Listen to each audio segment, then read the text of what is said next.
Pemirsa, Kapolri Jenderal Polisi Listio Sigit Prabowo melakukan peninjauan ke Pelabuhan Merak, Banten guna memastikan pengamanan dan pelayanan Natal dan Tahun Baru.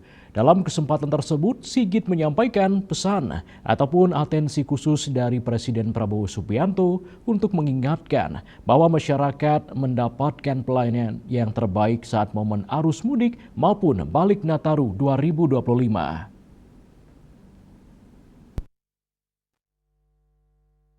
Kapolri Jenderal Listio Sigit Prabowo melakukan peninjauan ke Pelabuhan Merak, Banten guna memastikan pengamanan dan pelayanan Natal 2025 dan Tahun Baru 2026.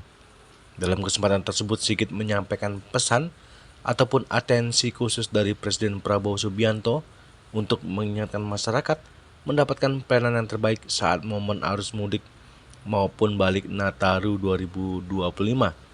Sigit kembali menegaskan bahwa BMKG telah memberikan informasi bahwa Banten Merak menjadi salah satu provinsi yang masuk dalam kriteria curah hujan yang tinggi.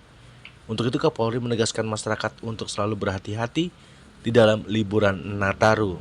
Untuk masyarakat yang akan melaksanakan mudik atau balik melalui jalur penyeberangan yang ada di Merak, kemudian juga ada kegiatan-kegiatan ibadah ke gereja baik di malam Natal maupun nanti di Tahun Baru, dan juga tentunya ada juga kegiatan masyarakat yang akan melaksanakan kegiatan pada akhir tahun, apakah kegiatan kunjungan wisata, apakah kegiatan yang sifatnya doa akhir tahun, kegiatan lain yang tentunya semuanya harus diamankan. Dalam kesempatan tersebut, Sigit juga meninjau sarana dan prasarana yang digelar saat momen Nataru, di antaranya 2 unit tenda posko bencana, 1 unit tenda pasukan, 1 unit mobil SAR dan perlengkapannya.